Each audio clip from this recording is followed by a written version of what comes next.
Okay, so as promised, let us move towards the next part, that is lichens. अब मैंने कल जो video भेजा था सर्कुलेशन वाला, it was basically not meant for you people, of course it was meant for your seniors, लेकिन अपन ने fundamentals वाले चैप्टर में वो देखा ही था जीन्स वगैरह, और मैं काफ़ी सारा वही सब समझाया था, तो इसलिए मैंने सोचा कि तुमको भेज देता हूँ, क्योंकि वो जीन्स वाला वगैरह जो पोर्शन है ना, जीन्स क्रोमोसोम्स, उसका अपन जितनी बार रिवीजन करते रहेंगे उतना कम है, क्योंकि मैंने देखा है कि बच्चे उसमें कन्फ्यूजन क्रिएट करते रहते हैं, जबकि है वो बहुत ईजी चीज़। उस वीडियो में तुमको कुछ टर्म्स ऐसे होंगे जो नहीं समझे होंगे मे बी, जैसे न्यूक्लियोटाइड्स या कोडॉन्स तो खैर शायद मैंने बताया था, लेकिन न्यूक्लियोटाइड ये वर्ड तुमको नहीं समझा होगा, ठीक है। और भी कुछ चीज़ें थी जो तुमको ट्रांसलेशन शायद नहीं समझा होगा, है ना, कॉम्प्लीमेंट्री वर्ड तुमको नहीं समझा होगा, तो वो सब चीज़ों का टेंशन मत लो, लेकिन मुद्दा अपना क्लियर हो जाना चाहिए कि जीन्स बेसिकली है क्या और अलील्स बेसिकली है क्या। उसके बिना सेल डिवीजन नहीं समझेगा, ठीक है, वो बहुत ज़रूरी चीज़ है जीन्स और अलील्स समझना।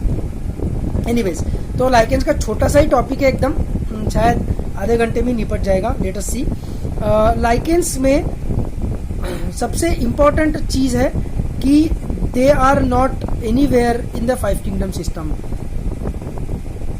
ठीक है। इसके हिसाब से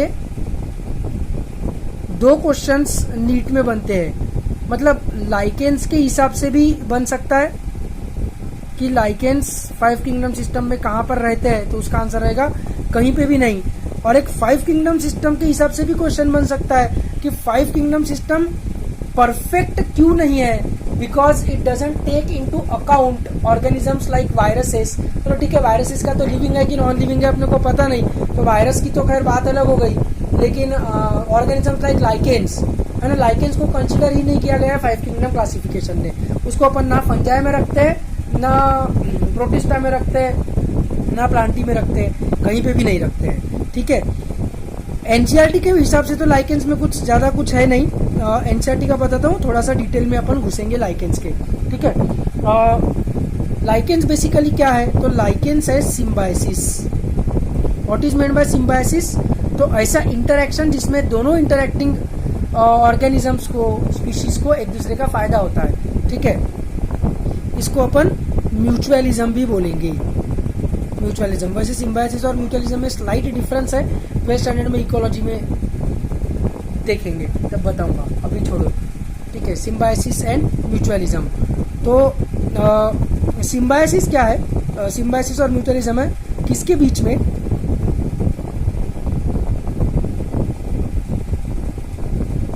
तो अल्गी और फंजाई के बीच में। अल्गी एंड फंगस मिलकर लाइकेन नाम का एक ऑर्गेनिज्म बनता है, ठीक है। ये इसमें क्या है, अल्गी का काम है न्यूट्रिशन तैयार करना, फोटोसिंथेसिस करना, है ना। तो अल्गी का क्या लिखेंगे अपन, वर्क लिखना तो सही नहीं लगेगा, फंक्शन लिखता हूँ। Algae functions as carbon assimilator, algae functions as carbon assimilator, है ना, मतलब परफॉर्म्स फोटोसिंथेसिस। अरे फोटोसिंथेसिस से एटमॉस्फेयर में जो CO2 है वो C6H12O6 के फॉर्म में कन्वर्ट होगा ना, मतलब एटमॉस्फेयर का कार्बन असिमिलेट कलेक्ट करेगा ना वो एक जगह पे, इसलिए उसको कार्बन असिमिलेशन बोलते हैं फोटोसिंथेसिस को, ठीक है। वेयर एज फंजाई पोर्शन जो है इसका, किसका, लाइकेंस का, वो क्या करता है,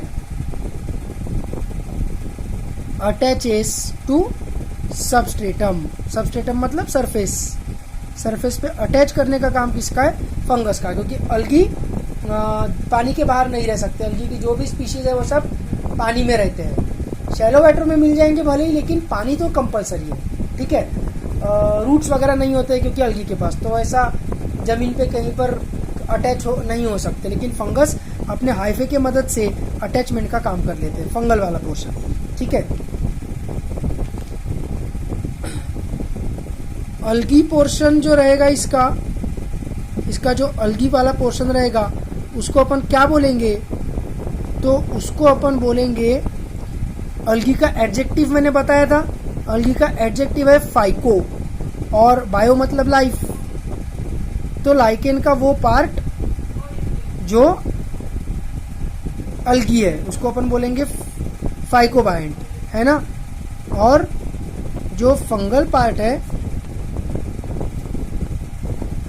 फंगल पार्ट को अपन बोलेंगे माइको, क्योंकि myco is the adjective of fungus, mycelium, है ना, एस्कोमाइसिटीज, बेसिडियोमाइसिटीज, तो माइको बायंट।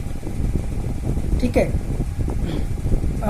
अल्गी की खासियत क्या है, इसकी लाइकेंस की खासियत क्या है, तो lichens act as indicators of SO2 pollution. Indicators of SO2 pollution मतलब क्या, तो जिस एरिया में SO2 का पोल्यूशन है वहां पर लाइकेंस ग्रो ही नहीं होते हैं। तो लाइकेंस अगर किसी जगह पर अवेलेबल नहीं है तो इसका मतलब वहां पर SO2 का पोल्यूशन है। तो lichens are indicators of SO2 pollution. ठीक है। अब NCERT वाला जो एस्पेक्ट है ना वो इतना ही है, लेकिन मैं तुमको लाइकेंस का थोड़ा एडिशनल चीजें बता रहा हूं। ठीक है। क्या क्या, तो सबसे पहले अल्गी वाला जो पोर्शन है, अल्गी ग्रोज इन वाटर, यहां पर फंगस के मदद से उसको टेंशन नहीं है अटैचमेंट का, इसलिए वो जमीन पे आ सकता है, लेकिन रिप्रोडक्शन के लिए तो उसको वाटर ही चाहिए।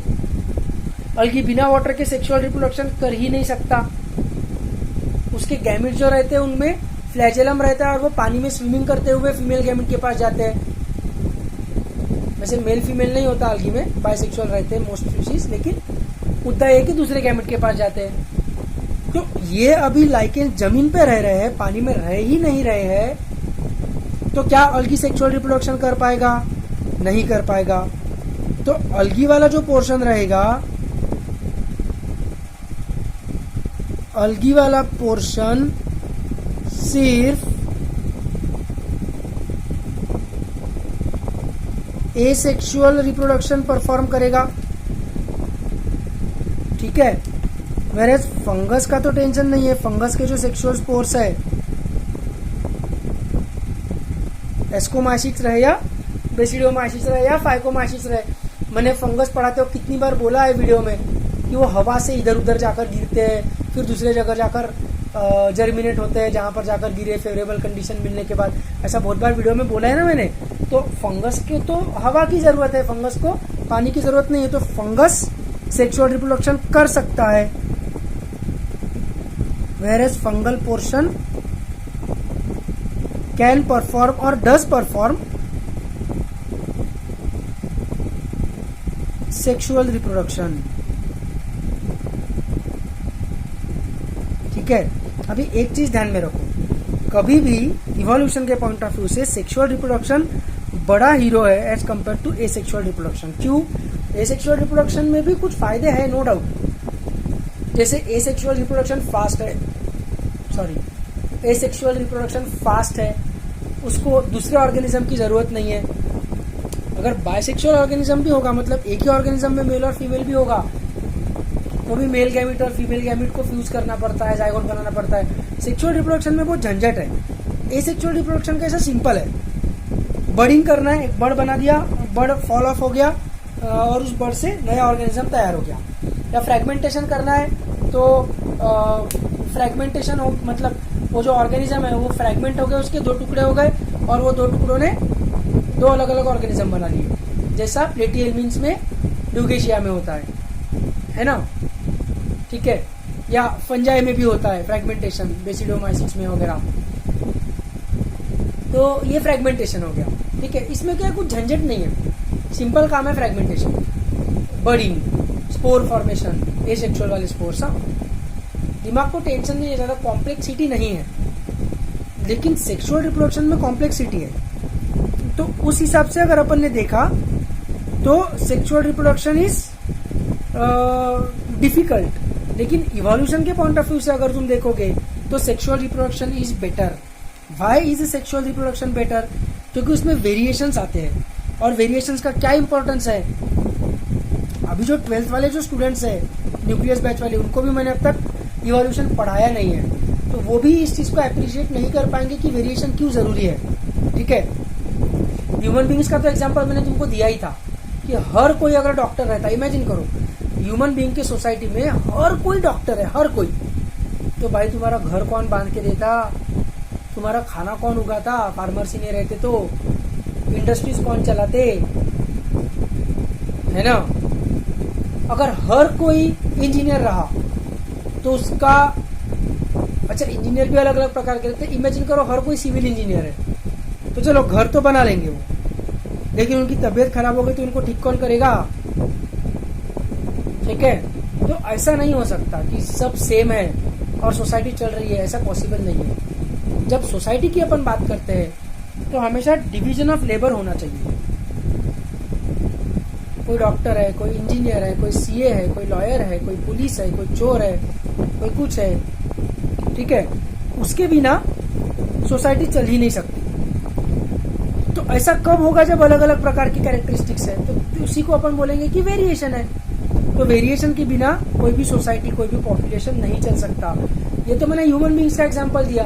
तुम बोलोगे सर गाय भैंसों में, टाइगर में, लायन में, चूहे में, कुत्ते में, शीप में, गोट में, बैक्टीरिया में, वायरस में, लाइकेन में, फंगस में, इनको काय को जरूरत है वेरिएशन की? इसमें थोड़ी कोई डॉक्टर, कोई इंजीनियर होता है। सबको अपना मस्त घूमना है गाँव भर। गाय भैंसों की अगर बात करें तो बढ़िया घास वास खाने का है, सो जाने का है। तो ये क्वेश्चन तुम्हारे मन में आ सकता है, लेकिन वहां पर भी वेरिएशन क्यों जरूरी है, ये इवोल्यूशन पढ़ने के बाद ज्यादा क्लियर होता है। अभी बस मेरे पे विश्वास रख लो कि वेरिएशन रहना बहुत जरूरी है। वेरिएशन अगर नहीं रहे पॉपुलेशन में तो पॉपुलेशन सरवाइव नहीं कर सकता। ये बस मेरे पे विश्वास करके इसको मान लो। ठीक है, क्यों ऐसा होता है मैं इवोल्यूशन में पढ़ाऊंगा। तो सेक्सुअल रिप्रोडक्शन के कारण वेरिएशन आता है, और सेक्सुअल रिप्रोडक्शन कौन कर रहा है? फंगस कर रहा है। सेक्सुअल रिप्रोडक्शन बड़ी बात है, सेक्सुअल रिप्रोडक्शन इम्पोर्टेंट चीज है ना, मोर इम्पोर्टेंट। एसेक्सुअल के भी फायदे हैं, मैं क्या बोल रहा हूँ, एसेक्सुअल यूजलेस नहीं है, एसेक्सुअल फास्ट है, सिंपल है, झंझट नहीं है उसमें, और एसेक्सुअल की गारंटी है कि वो हो ही जाएगा। जैसे सेक्सुअल में क्या टेंशन है कि एक मेल प्लांट है, एक फीमेल प्लांट है, सपोज मेल प्लांट ने, मतलब मेल ट्री ने अगर पोलन ग्रेन बनाकर पोलन ग्रेन हवा में निकल गए, आजू बाजू अगर कोई फीमेल ट्री होगा ही नहीं, लेट अस अज्यूम, तो पोलन ग्रेन पूरे वेस्ट होंगे ना, सेक्सुअल रिप्रोडक्शन तो होगा ही नहीं। लेकिन एसेक्सुअल रिप्रोडक्शन में ऐसा कभी नहीं होता है कि रिप्रोडक्शन होगा कि नहीं होगा, ये चिंता कभी करनी ही नहीं पड़ती, तो हो ही जाएगा 100%। ठीक है, तो स्पीशीज कभी रुक नहीं जाएगी। तो एसेक्सुअल रिप्रोडक्शन के भी फायदे हैं, आई अग्री, लेकिन वेरिएशन के हिसाब से, इवोल्यूशन के हिसाब से अपने को किसको भाव देना है? अपने को भाव देना है सेक्सुअल रिप्रोडक्शन को। और ज्यादा इंपॉर्टेंट चीज कौन कर रहा है? फंगस कर रहा है। तो अपन ऐसा बोलेंगे कि फंगस, भले ही अपन इसको म्यूचुअलिज्म बोल रहे हैं, दोनों एक दूसरे की मदद कर रहे हैं, लेकिन अपने को ऐसा बोलना पड़ेगा कि फंगस का पलड़ा भारी है। अपने को बोलना पड़ेगा कि फंगस का पलड़ा भारी है। क्यों भारी है? क्यों? बिकॉज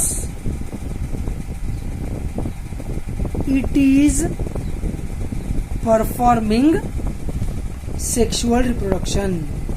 मतलब मेरा कहने का मुद्दा ये है कि म्यूचुअलिज्म है, सिम्बायोसिस है, दोनों अगर पार्टनर्स है तो दोनों का कंट्रीब्यूशन, दोनों का प्रॉफिट, दोनों का लॉस, सब कुछ क्या होना चाहिए? 50-50 होना चाहिए, क्योंकि ये पार्टनर्स है।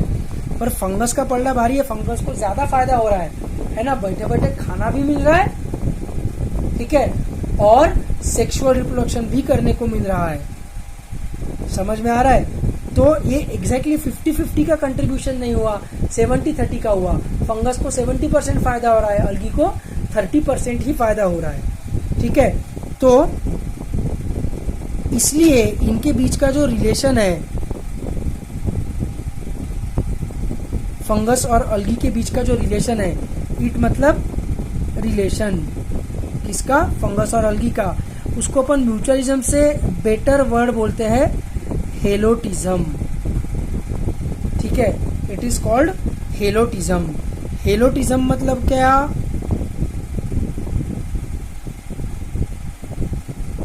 हेलोटिज्म मतलब मास्टर स्लेव रिलेशन, कि ये एग्जैक्टली सिम्बायोसिस नहीं है, एग्जैक्टली 50-50 नहीं है, बल्कि मास्टर एंड स्लेव है। ठीक है, बल्कि मास्टर एंड स्लेव है।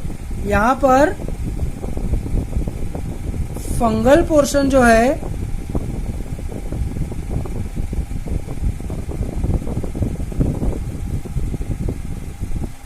वो मास्टर है।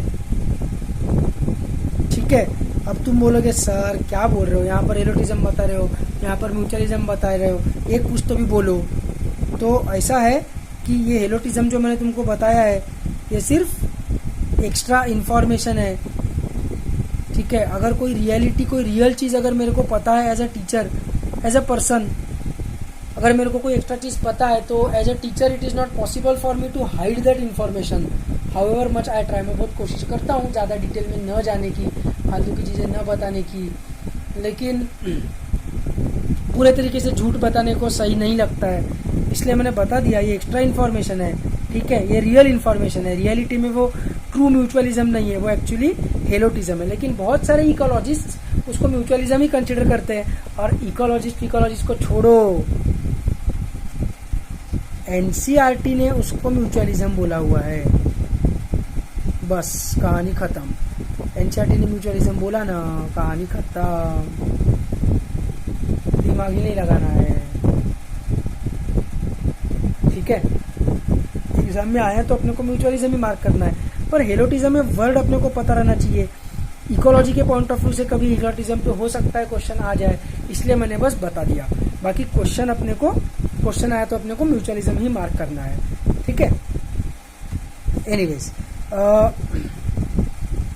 अभी एनसीईआरटी वाला पोर्शन वैसे हो चुका है। एनसीईआरटी में कुछ नहीं, एक पैराग्राफ दिया है लाइगेंस का, इतना ही बस एनसीईआरटी का पोर्शन है, इतना, ये भी नहीं है इवन एनसीईआरटी में, इतना ही है SO2 पोल्यूशन तक। ठीक है, मैं अभी तुमको थोड़ी एक्स्ट्रा चीजें लाइकेंस की बता रहा हूँ, ज्यादा तो नहीं बताता हूँ, थोड़ा बहुत बता देता हूँ। ठीक है, लाइकेंस जो है इनके अलग अलग शेप्स हो सकते हैं। ठीक है, जैसे क्रस्टोस नाम से समझता है, क्रस्ट, अर्थ क्रस्ट वगैरह बोलते हैं ना अपन, है ना, क्रस्ट। या अगर अपने हाथ अपन ने मिट्टी में खेले, अगर गीली मिट्टी में पेड़ वेड़ लगाया और फिर तुरंत हाथ नहीं धोए तो मिट्टी सूख जाती है, तो अपन बोलते हैं कि हाथों के ऊपर मिट्टी का क्रस्ट तैयार हो गया, ऐसा। ठीक है, चिपका हुआ एकदम, उसको अपन बोलेंगे क्रस्ट। तो ये कैसे रहेंगे, ये चिपके रहेंगे फ्लैट, इनका शेप कैसा रहेगा, flat and attached to the surface, इसको अपन बोलेंगे क्रस्टोस। ठीक है, दूसरे रहेंगे फॉलियोज।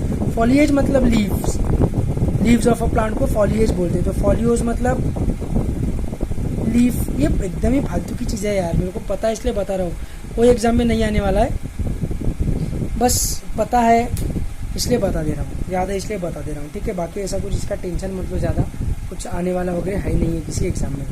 ठीक है, फिर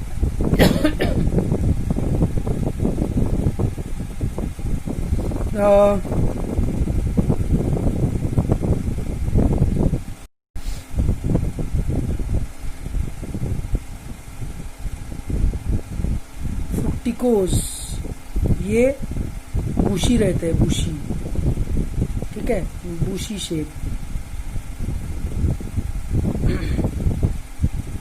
ठीक है, फिर लेप्रोसी, तुमको लेप्रोसी पता होगा, जिसके लिए बाबा आमटे ने जिस डिजीज के ऊपर काम किया, लेप्रोसी। ठीक है, कुष्ठ रोग, तो उसमें से स्केल्स आते हैं ना स्किन के ऊपर, लेप्रोसी लिख दिया मैंने। लेप्रोज शेप है ना, ऐसे स्केली रहेंगे दिखने में, स्केली। और लास्टली रहेंगे फिलामेंटस लाइकेंस रहेंगे, जो फिलामेंट के समान रहेंगे। ठीक है,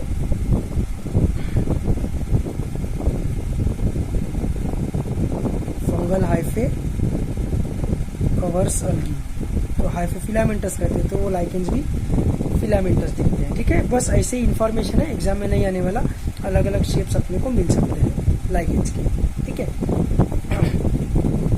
इनके यूजेस भी काफ़ी सारे हैं। Let us move towards the uses of lichens.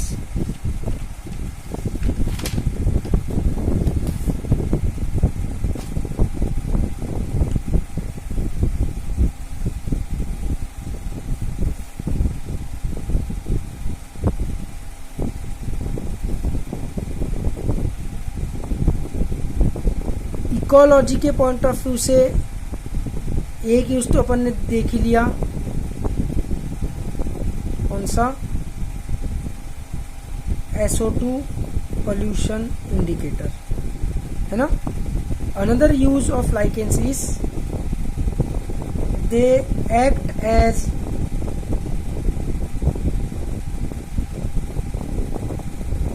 Pioneer species in xerarch succession. They act as pioneer species in xerarch succession. क्या है ये, तुमको कुछ भी नहीं समझेगा, जो 12th वाले बच्चे जो है वीडियो देख रहे हैं उनको समझ जाएगा, है ना। xerarch succession क्या होता है, तो अगर कोई बैरन लैंड है, बैरन लैंड, तो वो बैरन लैंड कई सालों के बाद, मिलियन ईयर्स के बाद फॉरेस्ट में कन्वर्ट हो जाती है। तो जीरोफिटिक कंडीशन से फॉरेस्ट आ गया, तो इसको अपन बोलते हैं xerarch सक्सेशन। तो ऐसा क्यों होता है, कैसे होता है, तो bryophytes and lichens are, NCERT ने ब्रायोफाइट्स और लाइकेंस दोनों को पायनियर स्पीशीज बोला है। पायनियर मतलब बैरन लैंड को, जहाँ पर पूरे पथरीली जमीन है, वहां पर पहले लाइकेंस आकर अटैक करते हैं, लाइकेंस उसके ऊपर रहते हैं, और फिर लाइकेंस जो एसिड वगैरह रिलीज करते हैं, उसके कारण पत्थर पिघलते हैं, उनमें क्रैक्स आती है और वेदरिंग होता है, जो तुमने ज्योग्राफी में पढ़ा होगा, वेदरिंग ऑफ रॉक्स।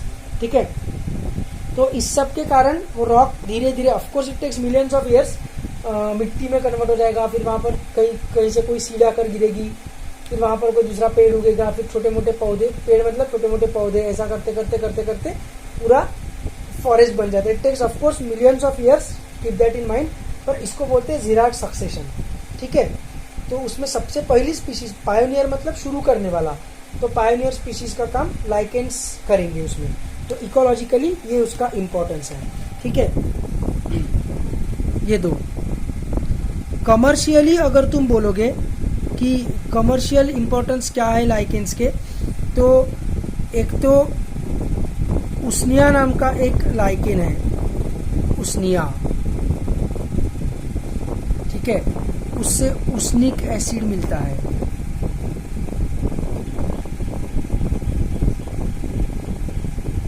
ठीक है, इसको ओल्ड मैन्स बियर्ड बोलते हैं। ठीक है, वो बुशी अपीयरेंस वाला बताया ना तुमको, फ्रुक्टिकोज लाइकेन, वैसा इसका शेप फ्रुक्टिकोज रहता होगा और वाइट कलर का रहता होगा, तो ओल्ड मैन के बियर्ड की तरह वो दिखता है।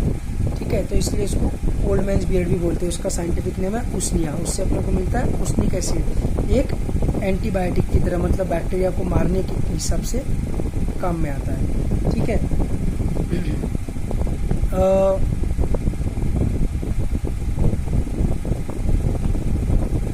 एक्टिव सब्सटेंसेस, बहुत सारे ऐसे सब्सटेंसेस लाइकेन से मिलते हैं जो अलग अलग डिजीजेस में यूज होते हैं।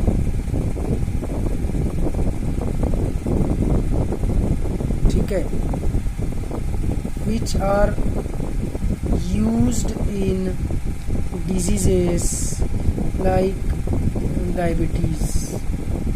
ठीक है, डायबिटीज में यूज होता है। फिर कई सारे इन्फेक्शन से वगैरह बचने के लिए अपने को कई सारे एक्टिव सब्सटेंसेस मिलते हैं लाइकेन से। ठीक है, ये सब तो छोड़ो, सबसे इम्पोर्टेंट चीज़ तुमको लिटमस पेपर पता है, तो लिटमस पेपर में जो लिटमस रहता है वो अपने को मिलता है लाइकेन से।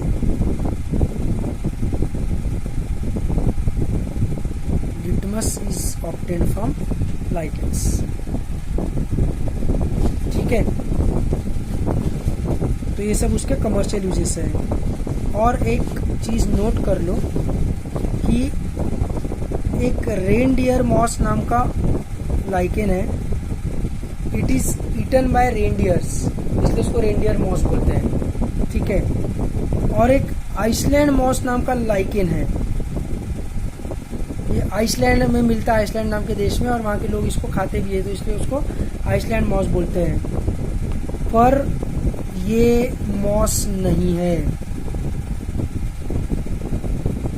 दे are not mosses, they are lichens. इसको इम्पोर्टेंट करके अंडरलाइन कर लो। मॉस क्या रहता है, तो ब्रायोफाइट तुमने सुना होगा, थैलोफाइटा, ब्रायोफाइटा, ट्रिडोफाइटा, जिम्नोस्पर्म, एंजियोस्पर्म। तो ब्रायोफाइट्स में जो ज़्यादा डेवलप्ड ब्रायोफाइट्स रहते हैं उनको मॉसेस बोलते हैं, उस क्लास को, ब्रायोफाइट्स के उस क्लास को मॉसेस बोला जाता है, मॉस, ठीक है। पीट मॉस वगैरह तुमने शायद सुना भी होगा 10th में, जिससे पीट कोल बनता है, ठीक है। तो वो इसका नाम भले reindeer moss and Iceland moss, लेकिन दीज आर नॉट मॉसेस। तो which of the following is a moss, ऐसा क्वेश्चन आ सकता है। Reindeer moss, Iceland moss, peat moss, all of the above. तुम लोग all of the above mark कर दोगे, आंसर गलत हो जाएगा, है ना। आंसर रहेगा सिर्फ पीट मॉस। तो इसलिए ये एक इम्पॉर्टेंट चीज़ है, ये अपने को पता रहनी चाहिए, reindeer moss and Iceland moss. अच्छा, और ऐसा एनिमल किंगडम में भी हो सकता है, जैसे सिल्वर फिश आर्थ्रोपोडा है, ठीक है। डेविल फिश वो मोल्यूस्का है, मतलब ऑक्टोपस, ठीक है। तो ऐसा सब चीज़ों में अपने को अलर्ट रहने का है। तो reindeer moss and Iceland moss are not mosses, they are not bryophytes, they are lichens. एकदम इम्पोर्टेंट करके इस चीज़ को अपन लिख लेंगे, ठीक है। बाकी फिर एसेक्सुअल रिप्रोडक्शन के तरीके वगैरह है मॉस इसके लाइकेन्स के, तो एक इसीलिया रहता है, फिर वो फ्रैगमेंटेशन वगैरह भी करते हैं, बट वो सब डिटेल में अपन नहीं जाएंगे। लाइकेन्स के ऊपर पहले ही इतने सारे कुछ क्वेश्चंस आने वाले हैं नहीं, जितना अपन ने देखा उतना मोर देन इनफ है, ठीक है। तो ये सब लिख लेंगे। अपन एक छोटा सा टॉपिक कवर कर लेते हैं, उस छोटे से टॉपिक का नाम है माइकोराइजा।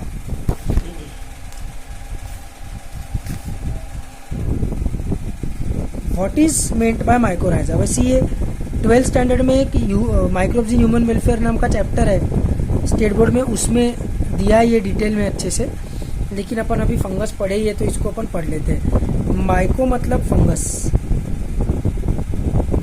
है ना, और राइजो मतलब रूट्स। माइको मतलब फंगस, राइजो मतलब रूट्स, ठीक है। तो माइकोराइजा मतलब क्या, तो ये फंगल फिलामेंट्स है,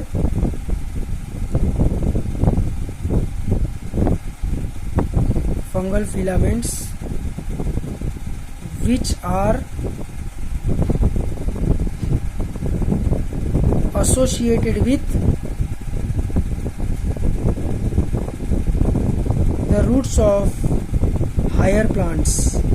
जो बड़े बड़े प्लांट्स है ना, उनके रूट्स के साथ ये एसोसिएटेड रहते हैं फंगस, तो उसको अपन बोलते हैं mycorrhiza. Fungal filaments which are associated with the roots of higher plants, ठीक है।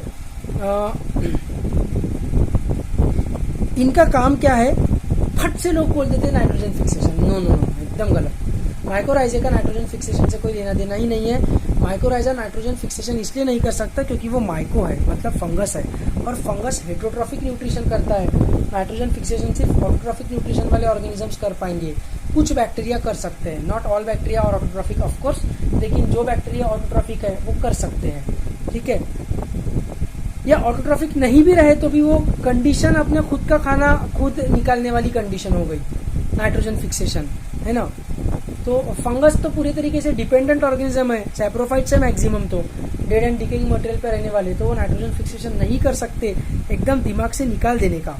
वो जो बीन, ग्राउंडनट के रूट्स में, जो लेग्यूमिनस प्लांट्स के रूट में जो नोड्यूल्स रहते हैं जिसमें राइजोबियम नाम का बैक्टीरिया रहता है और वो नाइट्रोजन फिक्सेशन करता है, वो बैक्टीरिया है, वो अलग है। ये माइको है, फंगस है, ये किसी भी प्रकार से नाइट्रोजन फिक्सेशन वगैरह नहीं कर सकता। ये क्या करता है, तो ये सरफेस एरिया बढ़ाते हैं। फंगल सेल्स जो है वो क्या करते हैं, तो सरफेस एरिया बढ़ाते हैं, क्योंकि वो फिलामेंटस है ना, fungal filaments, hyphae are filamentous structures, तो लंबे लंबे ऐसे रस्सी टाइप स्ट्रक्चर रहेंगे, तो सरफेस एरिया बढ़ेगा, और उसके कारण क्या होगा, increase the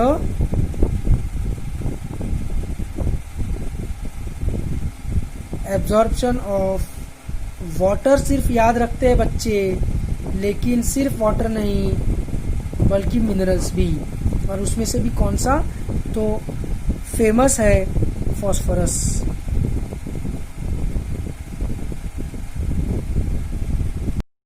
इसके दो प्रकार हैं माइकोराइजे के।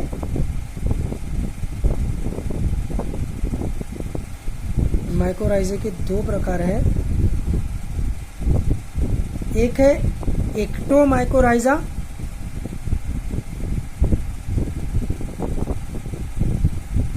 और दूसरा है एंडोमाइकोराइजा। नाम से समझ जाता है, दिमाग लगाने की जरूरत ही नहीं है। एक्टो मतलब बाहर, एंडो मतलब अंदर। तो इसमें क्या रहेगा, इसमें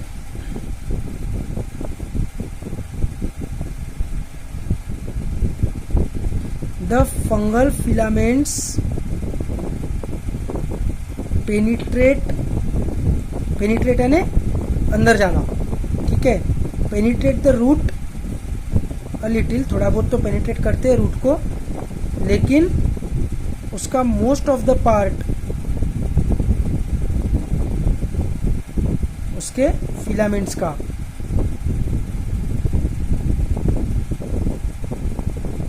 ठीक है बाहर रहता है सॉइल में, और वहां से वो वाटर एंड मिनरल्स को एब्जॉर्ब करेगा। एंडोमाइकोराइजे का क्या है,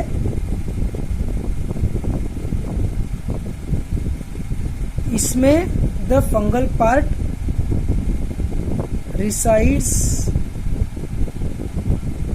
mainly inside the root, ठीक है। और इसके एंडोमाइकोराइजा के दो पार्ट्स रहते हैं। एंडो यानी अंदर हो गया ना, तो इसके दो पार्ट्स रहते हैं। इसमें एक वेसिकल नाम की चीज रहती है। वेसिकल यानी जैसे अपन एंडोप्लाज्मिक रेटिकुलम या गोल्जी बॉडी के फ्रेगमेंट्स बोलते हैं, उनको वेसिकल्स बोलते हैं, ठीक है। स्पेरिकल स्ट्रक्चर्स, ठीक है, उसको वेसिकल्स बोलेंगे।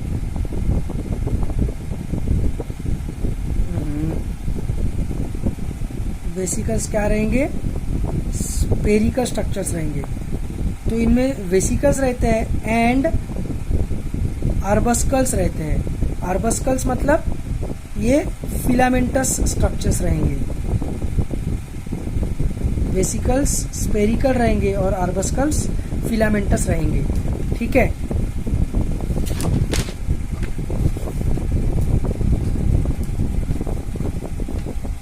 इसलिए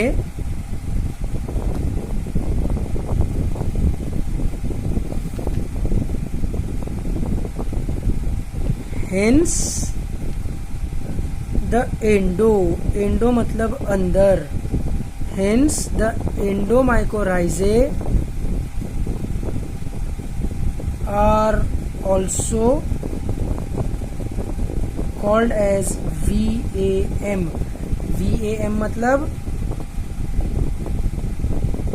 वेसिक्यूलर आर्बस्क्यूलर माइकोराइजे। ऐसे माइकोराइजे जिनके पास वेसिकल्स भी रहेंगे और आर्बस्कल्स भी रहेंगे। वेसिकल्स पेरिकल स्ट्रक्चर्स है, तो वेसिकल्स मेनली सेल के अंदर ही रहेंगे, प्लांट्स के सेल्स में के अंदर ही रहेंगे वेसिकल्स। एंड क्या करेंगे, ये स्टोर करेंगे फॉस्फोरस को, जिसको सॉइल से एब्जॉर्ब किया, ठीक है। वेयर एज आर्बस्कल्स क्या करेंगे, तो आर्बस्कल्स एंटर द सॉइल, वो फिलामेंटस है ना, and absorb minerals and water. इसलिए एंडोमाइकोराइजे को अपन बोलेंगे वेसिक्यूलर आर्बस्क्यूलर माइकोराइजे। एक्टोमाइकोराइजे में ऐसा कुछ नहीं रहेगा, उसमें सीधा सीधा हाइफे प्रेजेंट रहेंगे जो वाटर एंड मिनरल्स को एब्जॉर्ब करेंगे और पेड़ को सप्लाई करेंगे, ठीक है। एनसीईआरटी ने पाइनस, जिम्नोस्पर्म में पाइन ट्री जो रहता है ना, पाइन ट्री, उसका साइंटिफिक नेम है पाइनस। तो पाइनस के रूट्स में एक माइकोराइजे रहते हैं, ऐसा लिखा हुआ है एनसीईआरटी ने। लेकिन द पॉइंट इज की जिम्नोस्पर्म एंजियोस्पर्म जितने भी है ना, ऑलमोस्ट सभी के रूट्स में माइकोराइजे प्रेजेंट रहेंगी।